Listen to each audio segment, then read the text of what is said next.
سامان سے لدا ہوا ایک بحری جہاز محض سفر تھا کہ تیز ہواؤں کی وجہ سے وہ الٹنے لگا۔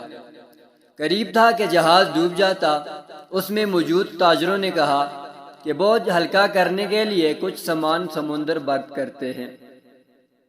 تاجروں نے مشورہ کر کے طے کیا کہ سب سے زیادہ سامان جس کا ہو وہی پھینک دیں گے۔ جہاز کا زیادہ تر لوڈ ایک ہی تاجر کا تھا۔ اس نے اعتراض کیا کہ صرف میرا سامان کیوں، سب کے مال میں سے تھوڑا تھوڑا پھینک دیتے ہیں۔ انہوں نے زبردستی اس نئے تاجر کو سامان سمیت سمندر میں پھینک دیا۔ قدرت کی شان کہ سمندر کی موجیں اس کے ساتھ کھیلنے لگی، اسے اپنی ہلاکت کا یقین ہو گیا۔ جب ہوش آیا تو کیا دیکھتا ہے کہ لہروں نے اسے ساحل پر پھینک دیا ہے۔ یہ ایک غیر آباد جزیرہ تھا۔ جان بچنے پر اس نے رب کا شکر ادا کیا، اپنی سانسیں بحال کی، وہاں پڑی لکڑیوں کو جمع کر کے سر چھپانے کے لیے ایک جھونپڑی سی بنائی۔ اگلی روز اسے کچھ خرگوش بھی نظر آئے، ان کا شکار کر کے گزر بسر کرتا رہا۔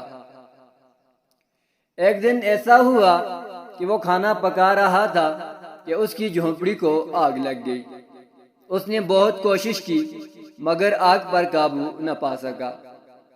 اس نے زور سے پکارنا شروع کیا، تو نے مجھے سمندر میں پھینک دیا، میرا سارا سامان غرق ہو گیا، اب یہی جھونپڑی تھی میری کل کائنات، اسے بھی جلا کر راہ کر دیا، اب میں کیا کروں؟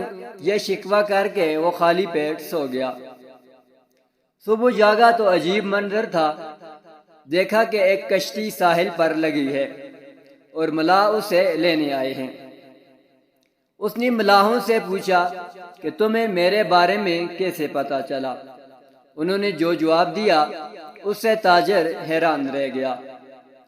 ملاحوں نے کہا کہ ہمیں پتا تھا یہ جزیرہ غیر آباد ہے، لیکن دور سے دھواں اٹھتا ہوا نظر آیا تو سمجھے شاید کوئی یہاں پھنسا ہوا ہے جسے بچانا چاہیے، اس لیے ہم تمہارے پاس آئے۔